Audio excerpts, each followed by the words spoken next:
Merci d'être au rendez-vous de cette émission, Rendez-vous de la presse, une émission consacrée à l'analyse de l'actualité sociopolitique par les journalistes.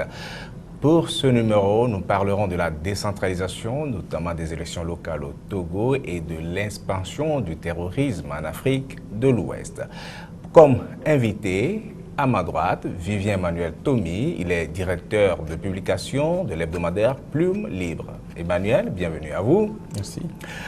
À ma gauche, Bernard Alogno. Bernard Alogno est journaliste, analyste politique. Bernard, bienvenue. Merci, Ben.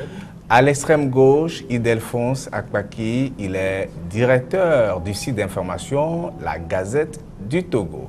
Emmanuel et Bernard plus Ildefonse. Ildefonse, bienvenue à vous.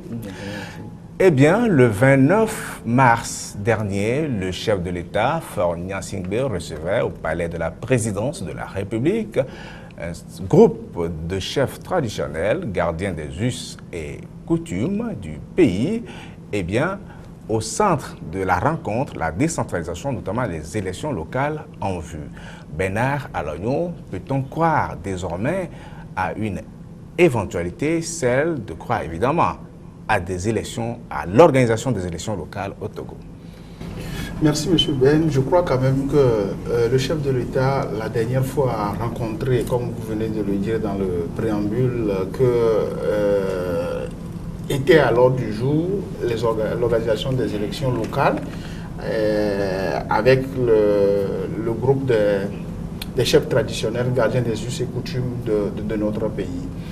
En fait, croire que ces élections locales vont se faire de sitôt, moi je dis non, mais c'est bien quand même que le débat soit lancé pour que en fait, chacun, au niveau des partis politiques, se situe, au niveau de la société civile également, sache qu'en fait, il y a quand même le débat qui est lancé depuis. Nous, en tant que membres de la société civile, notamment au niveau de la presse, de la presse, nous tirions depuis cette sonnette d'alarme. Aujourd'hui, si le chef de l'État, le cri est arrivé déjà au niveau du chef de l'État qui veut rencontrer déjà, qui a rencontré déjà les chefs traditionnels et peut-être, selon nos informations, d'autres entités également pour leur parler de la décentralisation. Nous disons d'emblée que c'est une bonne chose, mais je crois quand même qu'il s'est trompé de cible. Eh bien, le chef de l'État, Faure Gnassingbé, s'est trompé de cible, selon les affirmations de Bernard.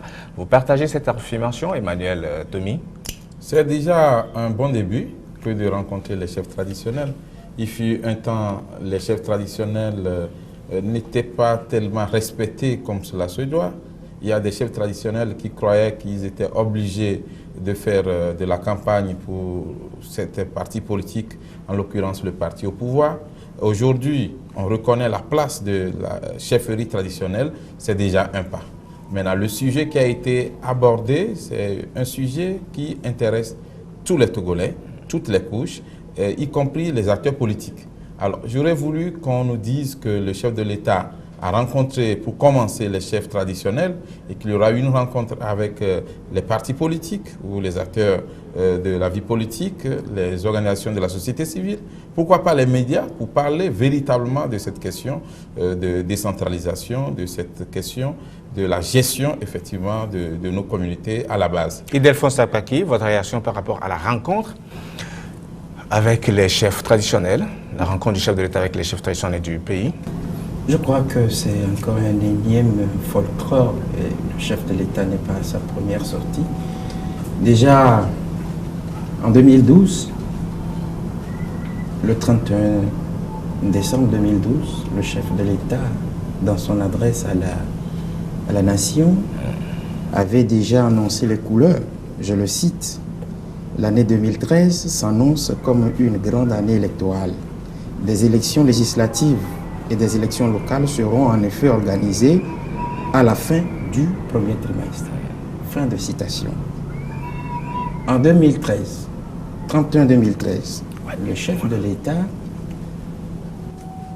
s'entretenant avec le corps diplomatique, disait en substance, le 13 décembre, je le cite, « La prochaine étape serait l'organisation d'élections locales avec une approche inclusive et participative, indispensable pour mettre en œuvre une politique de décentralisation. Le 31 décembre, il revient à la charge dans ses vœux. Les locales et la décentralisation font partie des défis majeurs que nous devons relever. Alors, mieux vaut tard que jamais. Aujourd'hui, le chef de l'État vient de donner un signal fort. Ce qui me choque, c'est que c'est le chef de l'État qui promet. La plus haute autorité de l'État qui promet.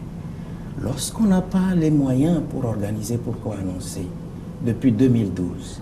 Et je crois qu'en 2014, le chef de l'État a instruit son ancien ministre de l'administration, M. Bawara, à prendre langue avec les partis politiques. Et on a commencé un truc, les échanges ont commencé, mais au finish, qu'est-ce qui s'est passé? Il n'était plus question d'élection, mais il était question de partage des délégations spéciales, ce qui est grave. Bernard Lognon. Non, mais écoutez, je crois quand même que à un moment donné de la vie, il faut arriver à prendre ses responsabilités. Vous savez, on a trop longtemps vécu dans la déconcentration, au point que les problèmes que les populations locales rencontrent à l'intérieur du pays sont devenus criards et on ne peut plus passer, ou bien se passer de la décentralisation aujourd'hui pour pouvoir développer nos communautés à la base. Si le chef de l'État a pris ses engagements ou bien a fait ses annonces qu'il n'a pas respectées jusqu'à présent, je vous assure que quand même que c'est une honte nationale. Depuis 2012. Peut-être que ce n'était pas prioritaire. Vous savez qu'il faut renforcer le tissu social déjà déchiré, rassurer les partenaires internationaux, renforcer les institutions de la République. Monsieur Ben Kitegui, je ne vous apprends rien ici sur ce plateau, mais je vous informe que déjà depuis 2004, il y avait une commission qui a été créée et cette commission a été chargée de définir les orientations pour pouvoir organiser la décentralisation ici au Togo. Et cette commission, ce travail-là a été appuyé par l'Union européenne à l'époque.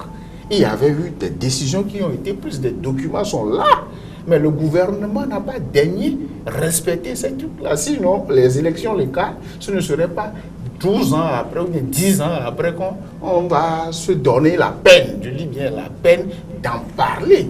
Et avec qui au prime abord? Avec les chefs traditionnels. J'ai dit tout à l'heure, ici dans ma première intervention, que le chef de l'État s'est trompé de cible.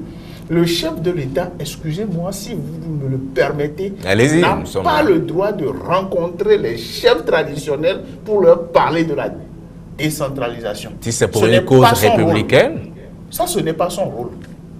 C'est le rôle à la société civile, ça. Et je reste increvable là-dessus. Parce que, écoutez, pourquoi est-ce que je le dis? Vous voudrez bien me... Allez-y. Pour que je puisse développer. Nous sommes dans un régime d'information. Je suis d'accord. Mais il ne revient pas au chef de l'État d'aller rassembler. Mais quel est le rôle, par exemple, du ministre de l'administration territoriale dans ces conditions-là? Ça, c'est la première des choses. Quel est le rôle de la société civile dans ces conditions-là? Quel est le rôle des partis politiques dans ces conditions? Actuellement, avant que le processus de décentralisation ne soit ébranlé, il va falloir quand même qu'il y ait entente entre et le régime ou bien et le gouvernement et les partis politiques sur place ici, afin que toutes les couches à l'intérieur du pays puissent s'accommoder. Je dis bien s'accommoder, ou bien s'approprier le terme de la décentralisation. Ildefonse Akpake, oui, allez-y. Quelques secondes. Oui, allez-y. Si aujourd'hui, parce que je trouve Ildefonse très surpris la parole. Si le chef de l'État rencontre les chefs traditionnels, c'est pour quelle cause? C'est à quel fait? Ildefonse, juste après vous, moi, je dis de la sincérité de la Emmanuel Vivien Tomi. Je voudrais ajouter au développement du confrère Bernard ceci. Quelle a été la feuille de route élaborée si tant est que le chef de l'État a rencontré les chefs traditionnels? Quelle a été la feuille de route? On nous a parlé d'élections locales, on nous parle de décentralisation. Date, mystère. Alors, Revenant sur les propos du chef de l'État, je crois savoir que le français dit toujours qu'un homme ne vaut que par sa parole. J'ai fait la remarque tout à l'heure du fait qu'il est la plus haute autorité de l'État. La plus haute autorité de l'État ne peut pas promettre toutes les années et que sa promesse ne se traduit pas dans les faits. Je fais observer 3 choses. D'abord, les promesses du chef de l'État. Ensuite, quand vous parcourez le budget exercice 2016, les indiscrétions ont fait état de ce que certains députés ont dit « Nous voulons qu'on mentionne l'organisation des locales. » Un refus catégorique. Et la 3e observation, quels ont été les fruits des démarches entreprises par l'ancien ministre de l'administration, je vais nommer M. Gilbert Bawara, en ce qui concerne cette histoire, ce sujet d'élection locale et de la décentralisation.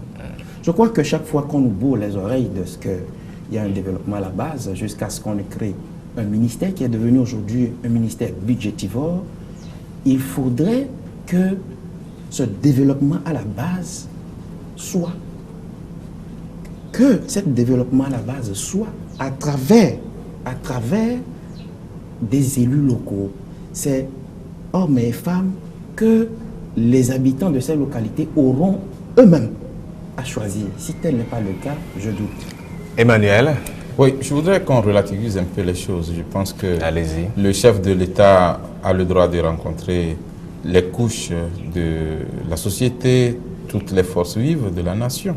Il a le droit, il est quand même élu par tous les Togolais. C'est vrai qu'il peut confier aussi certaines actions à ses ministres, mais je pense qu'il a voulu peut-être, je ne suis pas dans sa tête, mais il a voulu montrer l'importance qu'il donne au sujet. Maintenant, c'est aussi du show médiatique parce que on a voulu faire un peu de communication. Donc, on était là, l'actualité était morose, et puis après, le chef de l'État sort et il rencontre les chefs traditionnels pour leur parler des élections locales, de la décentralisation. En réalité, il fallait commencer d'abord par les acteurs politiques et après continuer par les autres couches si c'est nécessaire.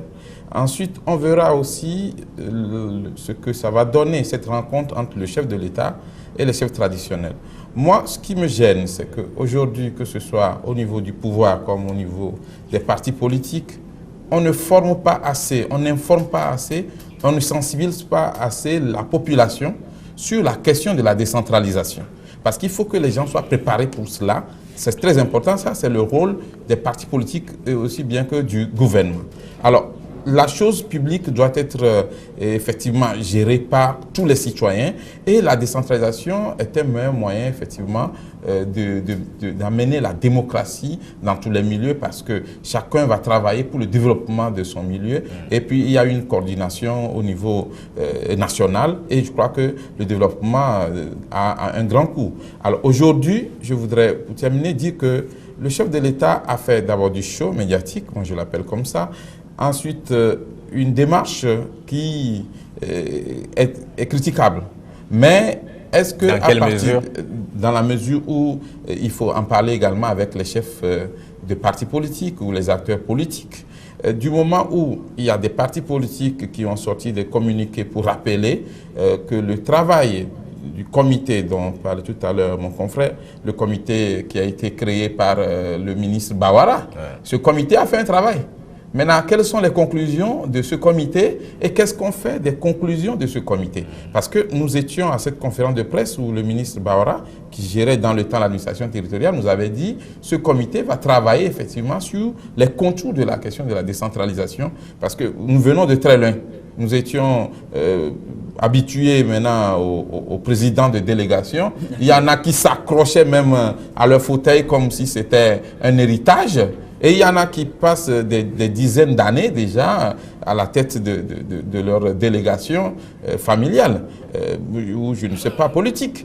Il faut qu'on aille à de véritables élections locales. Il faut que les citoyens à la base choisissent ceux qui vont développer leur commune, leur mairie. Il faut que tout le monde travaille à faire avancer le milieu et ainsi nous faisons avancer le Togo. Il faut que ce soit le gouvernement, donc le pouvoir, comme les partis politiques, les organisations de la société civile, il faut que chacun se mette au travail pour expliquer la question de la décentralisation à la population, pour préparer déjà les futurs candidats aux élections locales. Il faut qu'on inscrive d'abord le budget des élections locales, effectivement, sur la fiche du ministère des Finances, et nous savons que nous aurons les élections locales. Bien. Moi, quand j'ai fouillé un peu le budget, j'ai vu qu'on n'a rien prévu pour les élections locales. Je sais que les élections locales ne peuvent pas se tenir cette année, 2016, mais ce qu'il faut faire et ce qu'il faut reconnaître aussi, un travail de longue haleine pour en arriver à de vraies élections locales, des élections démocratiques.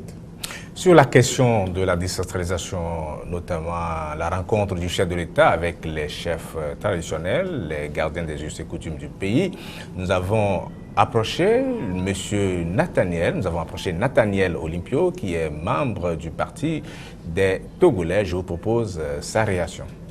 Je pense que dans ce pays, nous avons suffisamment dénoncé le fait que le chef de l'État ne communiquait pas suffisamment avec les populations. Et s'il lui arrive de rencontrer les têtes couronnées, bon, pourquoi pas, c'est une bonne chose. Vous savez, il s'agit d'élections locales. Ça veut dire que quelque chose qui s'adresse aux populations pour la gestion des communes, pour le développement des localités. Donc, les populations s'approprient ce type d'élection. Ce n'est pas l'élection présidentielle qui est une notion peut-être un peu plus éloignée des populations. Donc, le gouvernement ne peut pas se permettre de faire une élection escamotée, une élection qui créera des frustrations. Et pour prévenir cela, il faut quoi? Il faut dialoguer, il faut associer tous les partenaires, les partis politiques, la société civile, bien entendu, pour que cela se fasse dans une démarche consensuelle. Si le gouvernement, comme il en a l'habitude, repart dans une démarche de forcing et d'imposition de leur point de vue, eh bien, tout le monde va se braquer et nous serons encore dans un environnement complètement incontrôlable. Ce n'est pas souhaitable. Nous voulons que les choses se déroulent dans la paix. Nathaniel Olympio du Parti des Togolais. Tout de suite, vos réactions, Ildefonse Akpaki.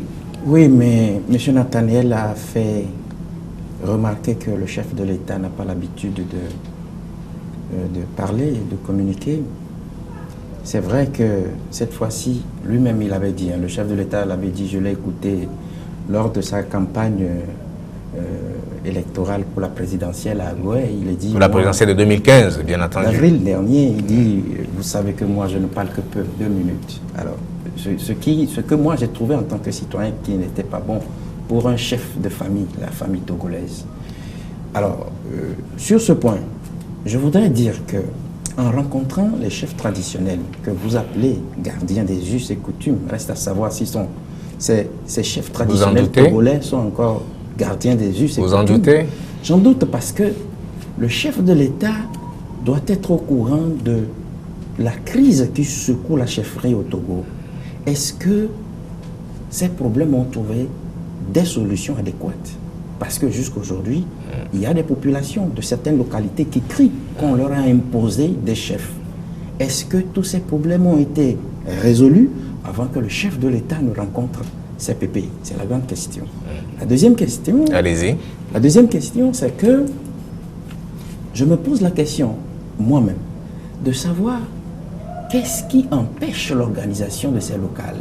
Parce que les dernières élections locales au Togo datent de 1987. Et en 2002, on nous a sorti un machin président de délégation. Alors qu'en 1998, il y avait une loi qui a été votée sur la décentralisation. Cette même loi a été révisée en 2007. Qu'est-ce qui fait que chaque fois qu'on pose les jalons, les élections ne se tiennent pas? Voilà pourquoi j'ai dit à l'entame de l'émission que c'est encore un folklore. Est-ce la faute exclusive au chef de l'État? Mais c'est lui le chef de l'exécutif. Et toute décision qui doit faire tache d'huile au Togo doit venir de l'exécutif. Ce n'est pas toi, ce n'est pas ton papa, ni moi et mon papa qui gouvernons le pays. C'est ceux qui gouvernent le pays qui doivent prendre leurs responsabilités vis-à-vis des populations. Bernard Alogno, votre réaction par rapport aux propos de Nathanaël Olympio du Parti des Togolais? Vous savez, Nathanaël a essayé de faire une analyse, j'allais dire, diamétrale de la situation du pays.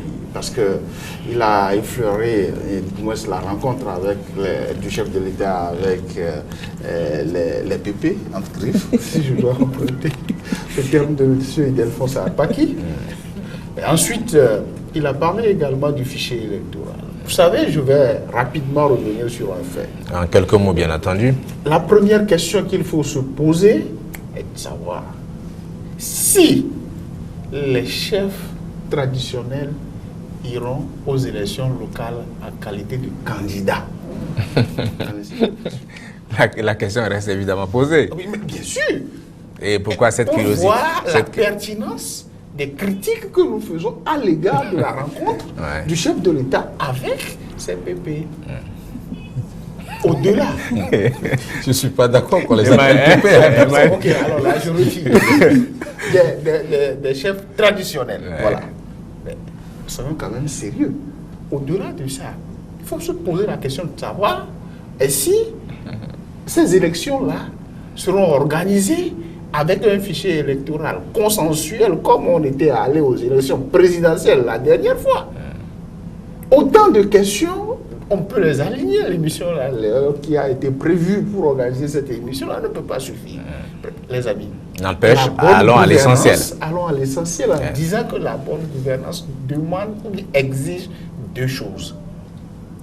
Vous faites quelque chose pour quelqu'un sans la personne, c'est que la chose là va à l'encontre de la personne. Nous sommes d'accord. Parce que je vais prendre deux exemples ou bien un seul exemple pour pouvoir étayer ma position. Comment on peut créer les communes ou bien des préfectures sans associer du moins ceux-là qui sont en opposition avec ce que vous êtes en train de faire pour avoir au moins leur point de vue par rapport à la décision que vous voulez prendre. La bonne gouvernance, actuellement, nous sommes au 21e siècle. Ce n'est plus du rococo, de la vieillerie que nous devons cultiver, mais il faudra quand même aller, du moins, à l'essentiel qui rassemblerait toute la nation togolaise. Et lorsque nous voyons actuellement ces préfectures ou bien ces communes-là créées, nous sentons qu'il y a un problème qui se pose. Le premier problème que je voudrais dire, parce que nous sommes dans le domaine de la décentralisation, c'est quoi? Nous prenons le cas d'Agouenivé qui est devenu une préfecture.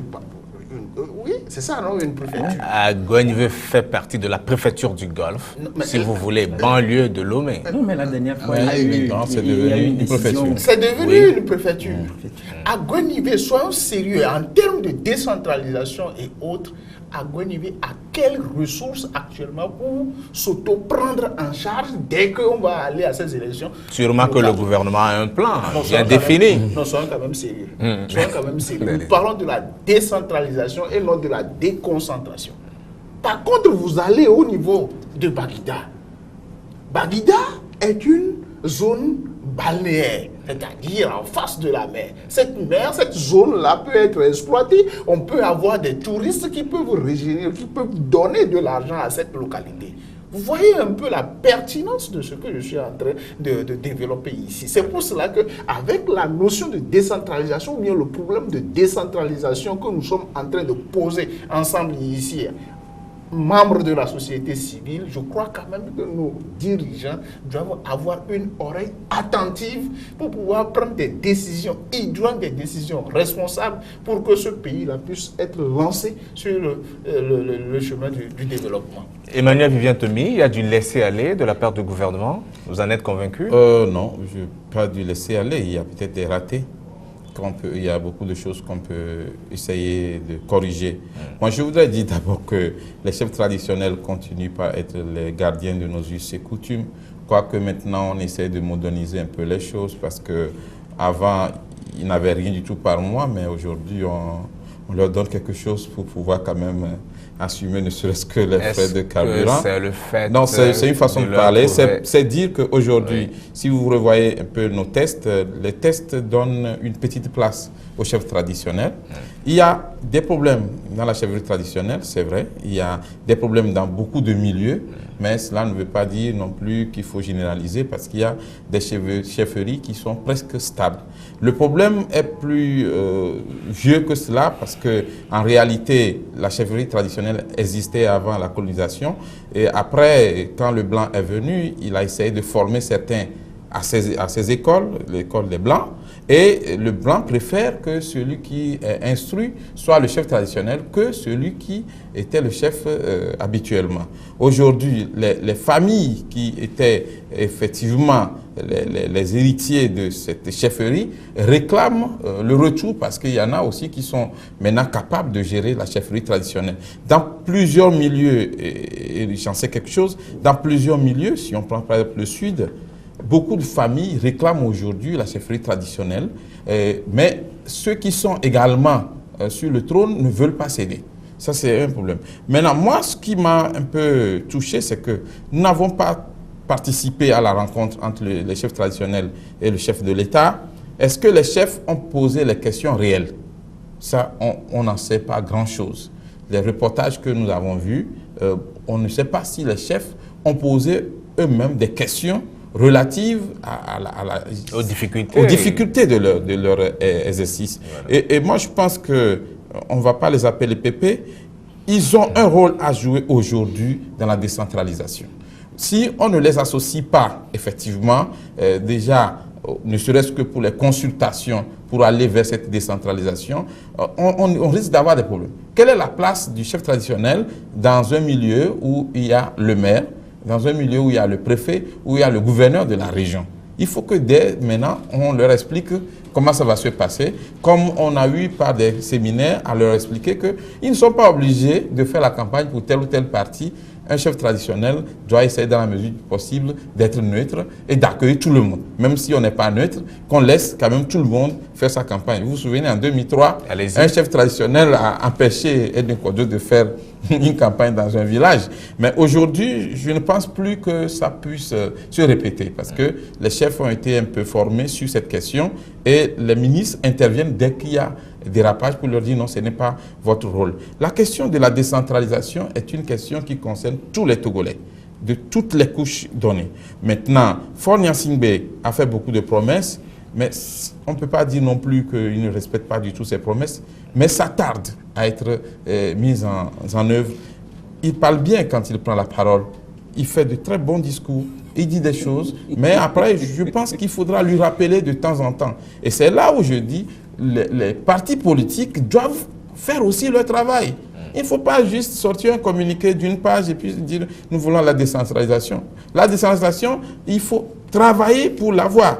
Et je crois que le comité qui a été mis en place par l'ancien ministre de la décentralisation, Gilbert Bawara, a fait un travail. On nous avait dit que ce comité, qui est d'ailleurs constitué de certaines personnes proches de l'opposition aussi, ce comité devrait effectivement consulter même les partis politiques et les autres couches de la société. Il faut qu'on revienne sur les résultats du travail de ce comité. Plus de ratés, quelle est aujourd'hui la responsabilité de la classe politique togolaise, notamment de l'opposition? Je voulais, avant de répondre à votre question, rappeler deux choses à mon confrère Vivien. Quand je parle de Pépé, Pépé, ce n'est pas une injure. Pépé, c'est grand-père. Non, on ne va pas s'attarder sur ce sujet. Non, ce n'est pas méchant, je sais. Voilà, ce n'est pas méchant. C'est pas méchant, oui. En fait, c'est des Pépés parce que c'est des personnes qui ont âgé un certain... Mais il y en a qui sont jeunes aussi. Hein. Aujourd'hui, on en trouve davantage. Des chefs jeunes. Et puis, il y a aussi le fait que, je reviens là sur les discours du chef de l'État que Vivien défend. Non, je ne défends pas. J'analyse les discours. Il analyse. Je parle très bien. Non, j'ai bien dit qu'il parle bien maintenant de la parole à l'action, il y a un problème. Je ne suis pas chargé de communication de Faure Gnassingbé. Mais je crois que Vivien voudrait dire que le chef de l'État ne bégaye pas. Je voudrais rappeler que, en tant que citoyenne, je suis frustré des fois quand j'entends le chef de l'État faire des promesses qui ne sont pas respectées. Qui ne sont pas respectées. Est-ce que vous imaginez ça peut se passer aux États-Unis ou en France? Le chef le président de la République qui vient là, qui promet et qui ne réalise pas. 1 année, 2 ans, 3 ans, 4 ans. C'est pas sérieux. Il est la plus haute autorité de l'État, on dit. Voilà pourquoi. Et puis tout ce que le chef de l'État dit engage. Le pays engage la République. Parce qu'il est le président de la République. Face à ces manquements, face à ces ratés, quelle est aujourd'hui la responsabilité, je reviens là-dessus, de la classe politique togolaise, notamment de l'opposition? Vous savez, j'avais dit tout à l'heure que le pouvoir n'a pas la volonté d'organiser les élections locales. Si volonté il y est, on devait tout juste après les législatives, comme le chef de l'État lui-même l'a dit en 2012, on devait organiser aussi les locales. Manque de volonté politique, et puis, parlant de la classe politique, qu'est-ce que vous voulez quand le pouvoir qui a tout ne veut pas organiser les choses? Qu'est-ce que vous voulez? Vous voulez qu'on vous envoie mais ce n'est pas au pouvoir de sensibiliser, par exemple, la population à la base, nécessairement. Les partis politiques peuvent faire ça aussi. Il faut qu'on lance véritablement, sans langue de bois, qu'on sache aujourd'hui que le pouvoir mène ou pose des pas qui nous mènera aux élections locales. Avant qu'on ne dise... Non, Ben, je ne suis pas d'accord. Oui, Emmanuel Vivien, oui. Juste pour dire... Non, je vais te... Juste quelques secondes pour dire qu'il ne faudra pas que la classe politique attende le jour où on est sûr d'avoir les élections locales avant de commencer par préparer, par exemple, les citoyens qu'on pourra mettre en ordre de bataille pour ces élections locales. Je ne le dis pas. Je ne le dis pas comme ça. D'accord. Je suis sûr que lorsque le chef de l'État ou bien celui qui sera chargé de dire que telle date, il y aura les élections locales, je suis sûr qu'on ne le dira pas aujourd'hui et demain on ira aux élections. Je crois qu'il faut avoir un temps. Et dans ce temps... Mais là, Vivien parle plus d'un travail préalable qui doit être fait. Il faut sensibiliser. Et dans ce cas, qui le fait, ce travail?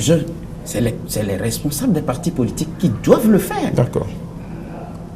Conscient de ce que véritablement il y a cette volonté que ça ne soit pas des subterfuges, que ça ne soit pas de la démagogie comme cela se doit, cela se fait.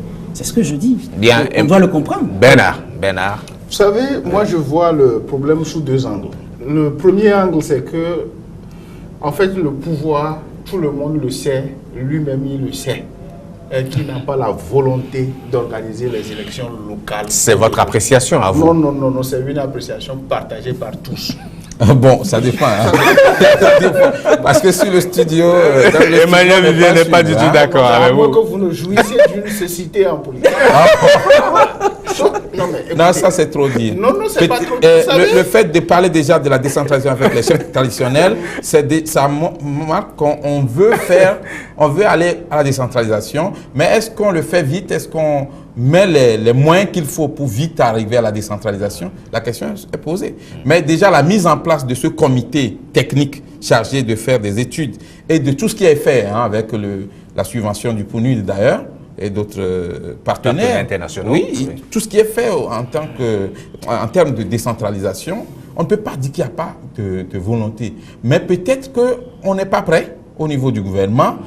On ne veut pas tout de suite lancer. Moi, je dis le jour où je verrai dans le budget une partie consacrée aux élections locales. La réalisation des là, élections je sais locales, que cette année, on aura les élections. Mais tant que ce n'est pas dans le budget, voilà. Maintenant, qu'est-ce qui pousse le gouvernement à ne pas mettre ça dans le budget? Ça, c'est au gouvernement de répondre. Monsieur Vivien est en train de m'étonner.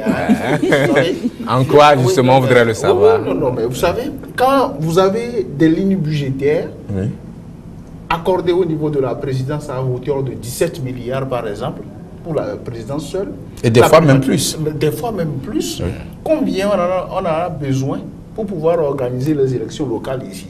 Prenez les ministères, prenez les départements auxquels on alloue des milliards et des milliards. Si vous voulez décentraliser notre petit pays là, combien vous avez? Il y a les partenaires qui sont là aujourd'hui qui veulent nous aider pour qu'on puisse faire la décentralisation comme cela se doit. Il y a eu des autorités dans ce pays qui ont dit que le Togo est prêt et peut organiser toutes les élections sous fonds propres.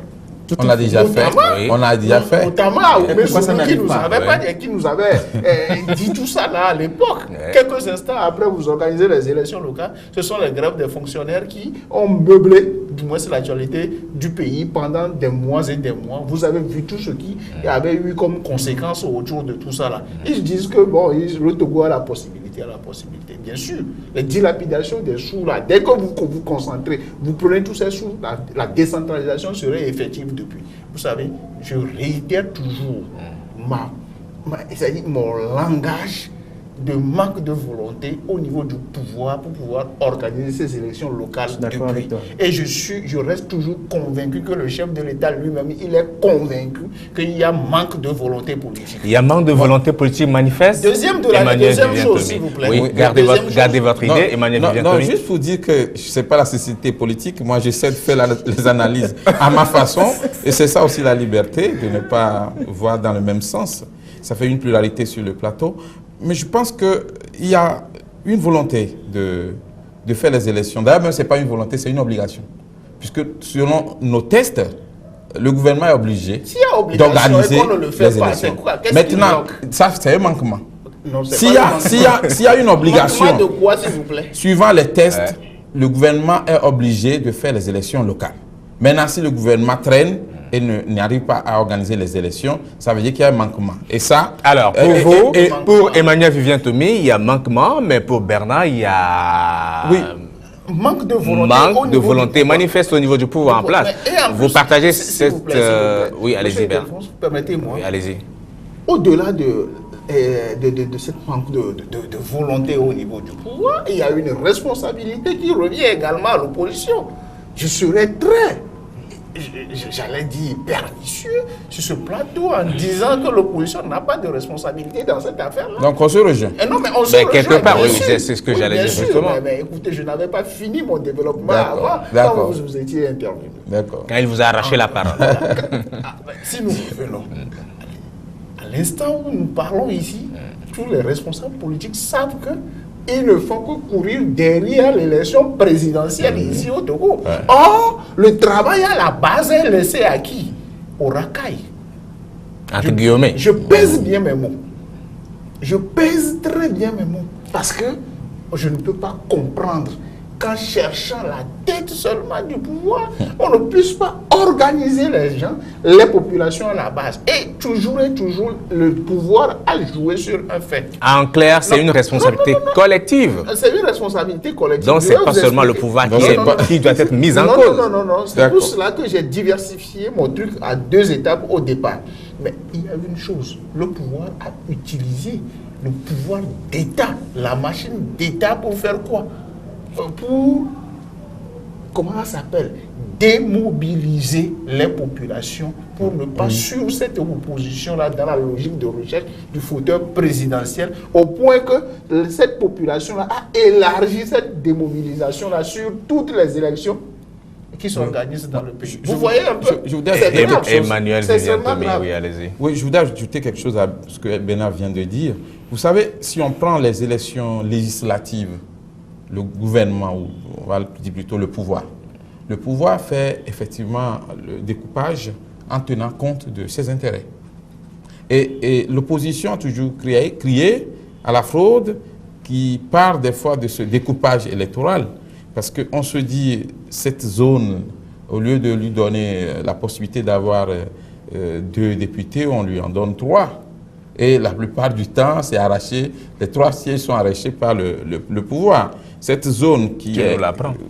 c'est une réalité. On a vu les résultats des élections de 2007, les résultats des élections de 2013. Les résultats sont là. Alors aujourd'hui, moi, là où je suis un peu gêné, c'est que l'opposition attend toujours le dernier moment pour pouvoir faire des réclamations. Alors qu'on peut aller au-devant de la scène, aller jusqu'à faire des propositions. Nous avons aujourd'hui des partis politiques de l'opposition qui sont au Parlement. Depuis que l'opposition vient au Parlement, je ne sais pas combien de lois des députés de l'opposition ont proposé et qui ont été rejetées ou étudiées.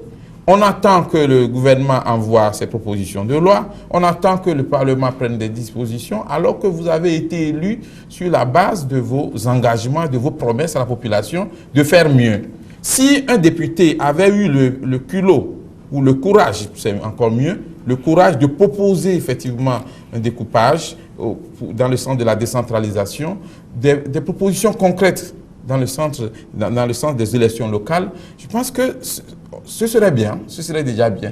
Mais c'est ce qui manque aussi. Bien. On a comme l'impression que les députés de l'opposition au Parlement ne font que critiquer et suivre aussi les propositions venant du gouvernement, alors que ces députés ont la possibilité d'aller au-devant des choses, de dévancer même les Juste situations. Un ou deux mots pour terminer cette émission, et Ildefonse. Les propositions de loi ne viennent pas des députés de l'opposition, j'en suis conscient, je suis d'accord.